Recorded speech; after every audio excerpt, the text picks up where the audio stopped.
Hey everybody, this is my big return, even though none of you missed me.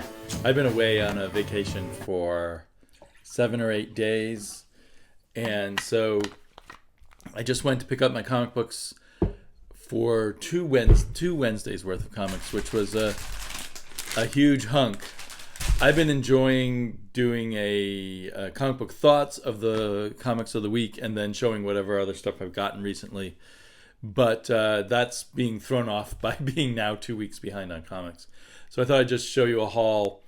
That's those comics I picked up, plus some other stuff. I also picked up a focaccia bread. There's a bakery near my comic book store, and I never can resist when I walk by, or often can't resist when I walk by to buy some focaccia. So that's the first item in my haul.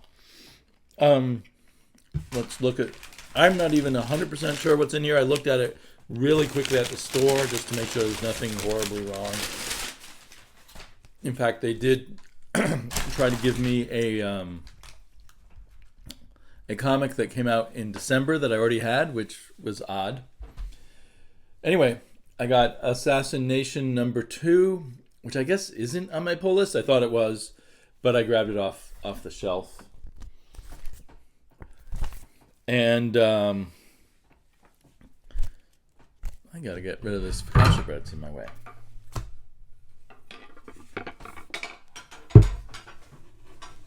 This is professional video making at its finest.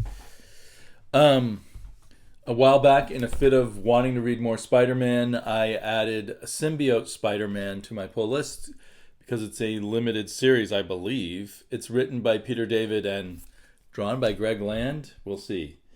On the first glance, it doesn't look like horrible art, but I thought, it would be fun to read some Peter David Spider-Man. And there was that just starting, so I ordered it. I haven't got around to dropping Wonder Twins. I guess I said I would read 3 issues. I really did not get into the first 2 issues. I like that cover. It is Mark Russell, who I've been highly enjoying other stuff by him, including his current Red Sonja, a short story he did for the Edgar Allan Poe anthology. So here's hoping this 3rd issue convinces me not to drop it. Savage Dragon, which is always Savage Dragon. It's always something familiar and something weird going on in the ever-progressing Savage Dragon saga. I keep wondering, there's every once in a while there's an issue or 2 that falters, and I say, well, maybe I'll drop it soon, but then it always picks back up. So we'll see. Looking forward to that. I am looking, people are growing up in real time, so I am looking forward to more stories about these 3 kids of his as they get older, by the way. Oblivion Song, I'm just like, oh yes, I'm happy it came out again. I get to enjoy the artwork again, and the story will be fun. So that's cool. Hawkman, I think we're in the middle of the big apocalyptic fight. So I've been enjoying this a lot, but I'm ready for it to wrap up. Hopefully move on to another arc by the same creative team, but move on to a different story, because I've been loving this creative team. Especially the Brian Hitch artwork. Supergirl. She who wields the axe rules them all. Makes me think of the old King Kull from Marvel Comics. By this axe I rule. We'll see. My daughter's been very upset that the last few issues were kind of horrific, and she didn't want to read them, and she's hoping it will get good again. So we'll see. I'll have to read it first and see if it's something that would bother her. She really, really, really wants an accessible to her Supergirl. So here's hoping. It looks maybe a little intense. Okay, I should have dropped this after issue 1000. I didn't. I guess it comes out every 2 weeks. So if you just stop and think about whether to drop it, another issue comes out. That's a really nice cover. It's by Brad Walker. I guess Brad Walker's the new artist on here. Maybe. I don't know. I want some good Batman, but there's nothing I really am liking right now, except for that Black Label book, which the third issue never came out. So what you gonna do? Okay, this is weird. I think this cover is weird. To have Conan posed, I assume painted by Alex Ross, in front of all these great original Savage Sword of Conan covers. Why do that? I don't know. Some other issues, the covers have been Alex Ross's take on a scene or two drawn by John Buscema, but now it's not even that.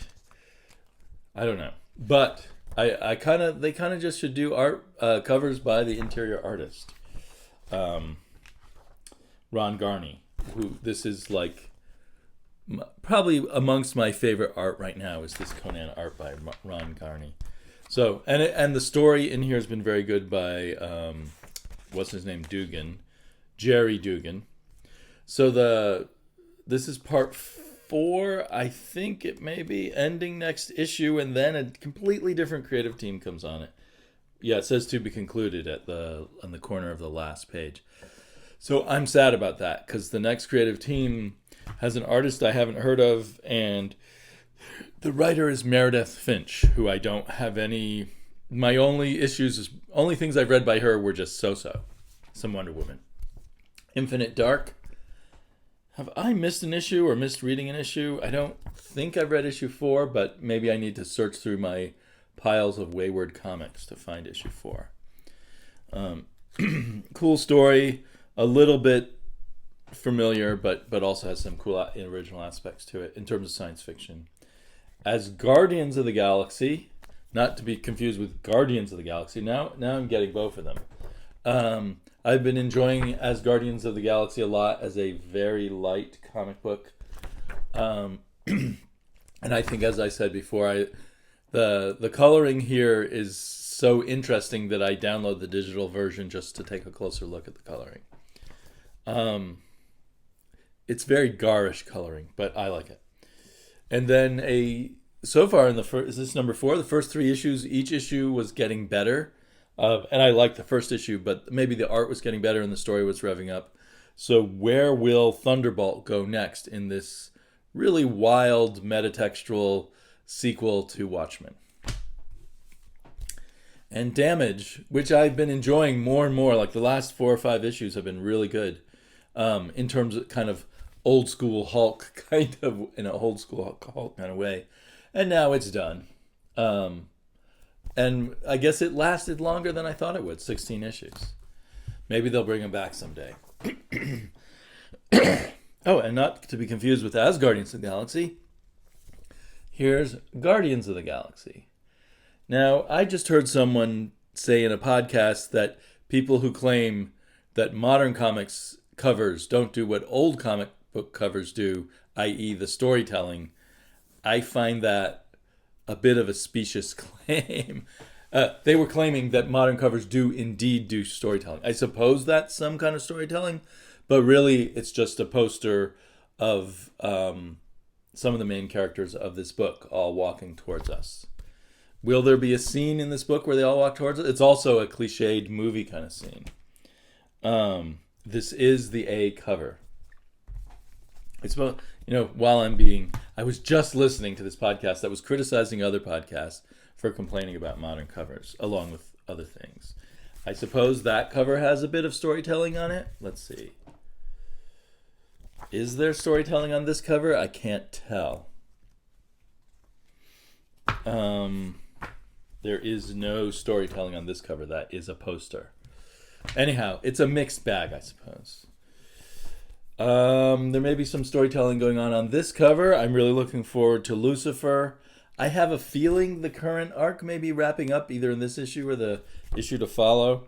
Often you can tell by the issue numbers because they're going to want to break up arcs into 5 or 4 or 6 issues. This is issue 7, so maybe my hopes that the story will be wrapping up now are misplaced. But I've been loving this, so I'm not going to regret it. Ooh, just opening that page made me say, comics. Want to read comics. This feels very thick. This is a new #1 from Aftershock, Mary Shelley, Monster Hunter. And I've always been fascinated by Mary Shelley, both because it's one of your early horror books, and she created the enduring monster Frankenstein, but also because many historians of science fiction think this is the very first science fiction novel, or Mary Shelley's Frankenstein was the very first science fiction novel. So it's like an anchor point of interesting fiction that grew out from the tiny seed planted by Mary Shelley's Frankenstein. So I've always enjoyed stories that go back to Mary Shelley and her creation. On first glance, I'm not super thrilled by the art, but maybe I'll do one over as I read the issue. X-O Manowar. I think there's only a few issues left of the Matt Kindt run, so I'm interested to see how it's all going to wrap up. There was the return of X-O's lover, so I assume maybe Matt Kindt will give us a moment of happiness for X-O before the next series starts. That would be cool. Yes, speaking of Matt Russell. Oh, this is one I've already got. I think I did ask. I pulled off their shelves Red Sonja 1 and 3, and they didn't have 2. And my comic shop ordered me #2. I was impatient. I thought it wasn't coming soon, so I found it at another store anyway. So now I have 2 issues of Red Sonja #2 with 2 different covers. I like this cover better, I guess. If anyone needs a copy of Red Sonja #2, let me know. And here we have Spider-Man Life Story #2, the 70s. The 60s issue felt too short. I wanted some more Spider-Man in the 60s. So we'll see how this... We've got kind of a Halloween disco ball. I assume we'll get some more Green Goblin, or maybe Hobgoblin. Did he come in the 70s or the 80s? I feel like he came in the early 80s. But anyway, and maybe I will become a Mark Bagley fan again. I was once, and I wasn't too thrilled by the art in issue 1. It looks pretty good glancing through it right now. So anyway, I'm very curious to see how this thing plays out, because Chip Zdarsky surprised me with his approach in issue 1. Little Bird, I almost feel like I know what the plot in here is going to be, as our very small, desperate band of heroes starts finding other forgotten kind of people who could help fight against the evil empire. Let's see if that prediction of mine is right. But at the same time, I thrilled to another very thick issue of Ian Bertram art, and with that wonderful Matt Hollingsworth color. And finally, last but maybe least or not least, I have I have not finished reading issue 1 of Blossom 666, which must tell you something. I wasn't disliking it, but I put it down and other shiny objects attracted my attention. So this is #3. I still want to give it a good go. It is by Colin Bunn, who's a great horror writer. And I do love the Blossom twins. Cheryl Blossom and is it Alex Blossom? I can't remember. So those were 2 weeks worth of books. I don't even know which books came out which week. Maybe as I read them, I'll give you my thoughts on some of the highlights or lowlights. I also picked up The Magical Order. It says book 1, but will there be a book 2? It's a Mark Millar book. Mark Millar and Oliver Coipel. This time, I'm often curious about the Mark Millar books. They're almost always fun, not always so profound or groundbreaking or anything like that. But so this time I did hold off till there was a trade, and I saw it at the store, so I picked it up. It looks nice, feels chunky, got Netflix on it, just so in case anyone didn't remember that Mark Millar is owned by Netflix now. Oops, that's odd. Here they are. when I was in Oklahoma, I stopped at a it doesn't say anywhere here the name of the shop. I stopped at a shop near my friend's house. And they even had, which none of my shops have here in Portland, the land of comic book shops. They even had the comic shop news, which I'm always jealous when I see Jared Osborne picking it up, and that actually has a great Fred Hembeck cover.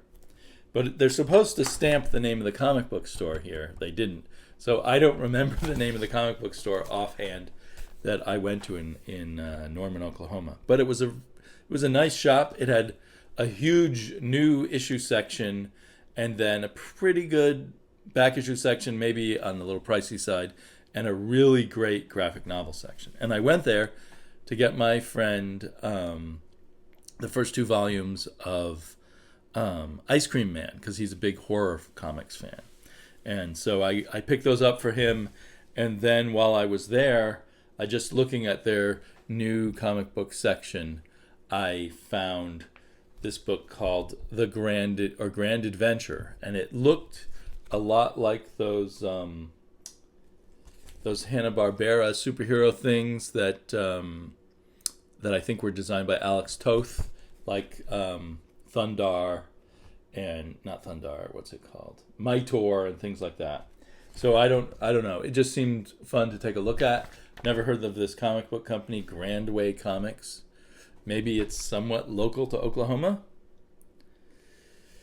So, yeah, I got that. And then I was so happy, they had issue number 1 still on the rack behind issues number 6 and 5. They had issue number 1 of Edgar Allan Poe's Snifter of Terror. So now I just need issues 2 and 3 and 4. And I'll have the complete series, I think. And this one, just flipping through it, looks really good too. So I look forward to reading that.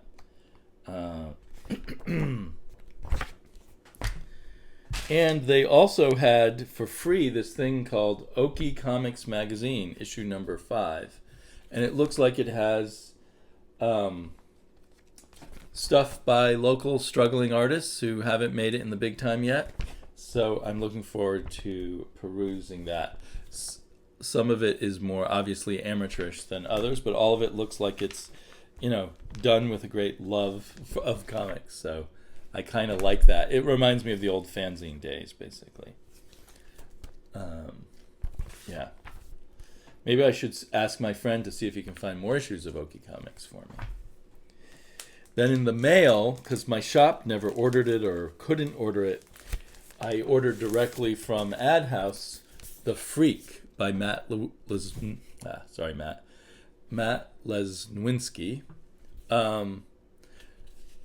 So this, he self-published the first issue of this and then got picked up by Ad House, who is a publisher of kind of on the fringe, more avant-garde, edgy kind of comics. And so I'm glad that now I'll be able to read all 4 issues or 4 chapters of the story. The first chapter that I've already read, from the comic books was very grim and depressing, but the art, Matt's art has become incredible. And he's also improving as a writer. But it was hard to tell from the first issue where he was going with it all, so I'm very curious. It was this guy who's so ugly, freakishly ugly, that he just gets attacked all the time. And he lives in a world that's somewhat like ours, but not completely.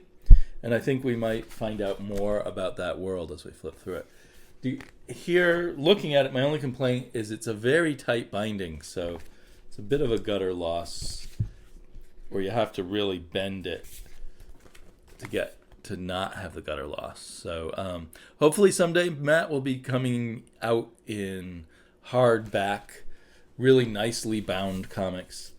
But that's still a ways away.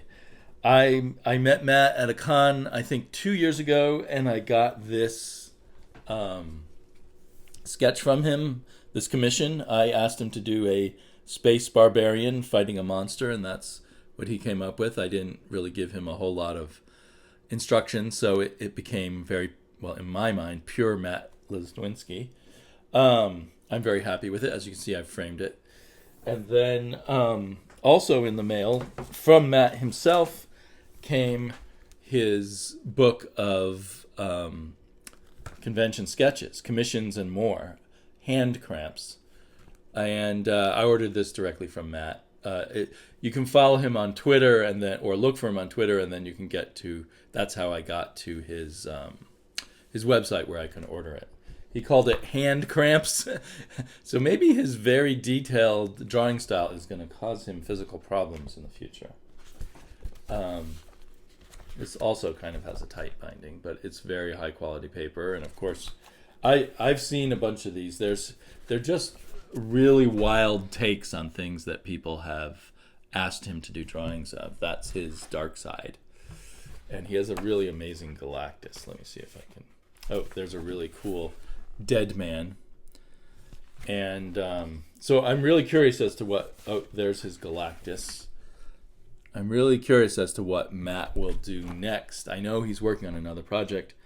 And there's some pages at the back that look to me like maybe they are a teaser for the next project. Unlettered, very detailed continuity pages here.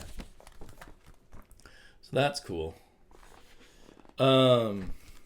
My own commission did not make it into his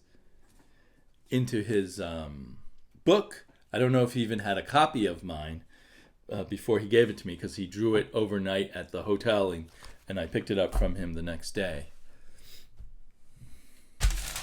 So, and last but not least, I got in the mail, and I haven't even looked at all the covers.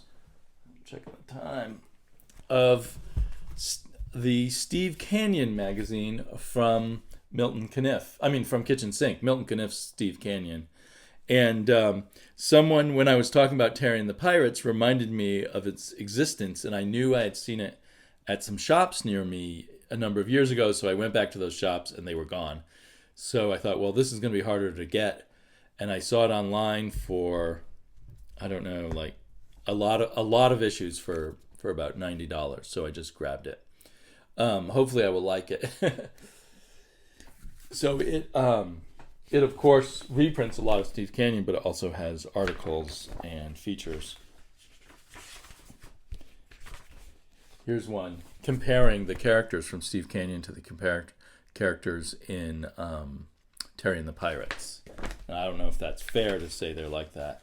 This picture reminds me of why I did not like Steve Canyon as a kid. There's something over-stylized about the way eventually Milton Caniff drew the faces and other aspects. And as a kid in particular, somehow it really bothered me. I don't know what it was about this style that really kind of irked me as a kid. But there's a stiffness to it for sure, a blockiness too in a way. So, but you can, if you've looked at older Caniff, you can see it evolving into that.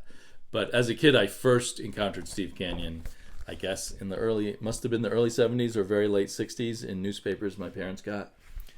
But I believe it starts with the very earliest Steve Canyon. So that was the issue of cover 1. I don't have all the issues here, but a lot of them.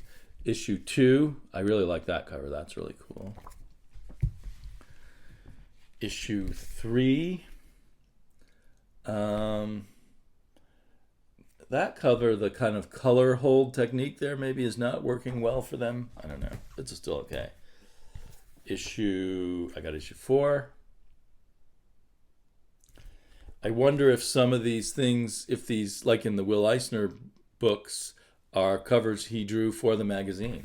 I don't know. Or they could also be kind of enlargements of famous panels or something. Here's issue 5. So I just opened the package before starting this video. There's definitely like a panel blown up there. And issue 6 I've got. And that must be a picture of Milton Caniff later in his career doing a drawing for probably at a con or something, or some kind of demonstration. Issue 8. Maybe he was doing comics daily comics for decades. Maybe that simplification of his style is a natural outgrowth to, you kind of search, just like Jack Kirby's style simplified but became very unusual and specific. You kind of refine your style, but you also search for a style that's going to work best in your medium. As the little panels in the comic book, in the comic strip pages in the newspaper shrank and shrank, maybe a simpler style was going to work better. I actually really like that cover a lot. This is issue 9. So I skipped from, oh no, that was 8. So I'm missing issue 7. So far I had all the others. And eventually it became a square-bound magazine. I don't think that'll really affect the reading, but I now appreciate the staple-bound magazines that lay flat. So the later issues won't lay flat for me. Here's issue 11. And issue 12. I wonder if that's someone else's portrait of Milton Caniff or his own highly realistic drawing of himself.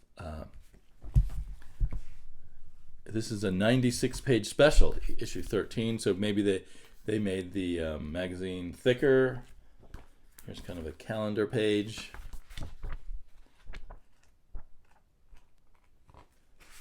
It looks like at this point it's purely comic strip. There's not a lot of articles in here. I kind of like that you get the full black and white version of the Sunday color one on a full page. That's nice.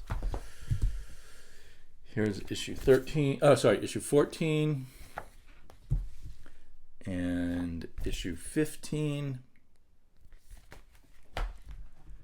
and a 112-page edition of issue 17. So I'm also missing issue 16, I guess. But so I've got a lot of it. I don't know if this was the final issue or if there's even more to be collected, but I'm well on my way to having a Steve Canyon magazine collection. So I'm pretty happy about that. Thank you. I can't remember which one of you pointed out that magazine to me and said it was really good on when I did my Terry and the Pirates video, but thank you very much to that person. I'm going to have to run now. I may include a clip or two of some music from the Juke Joint Blues Festival that I went to in Clarksdale, Mississippi on my vacation. I really loved it despite horrible weather, which if I go another year, I really hope the weather's better, and then I'll see even more music. Talk to y'all later.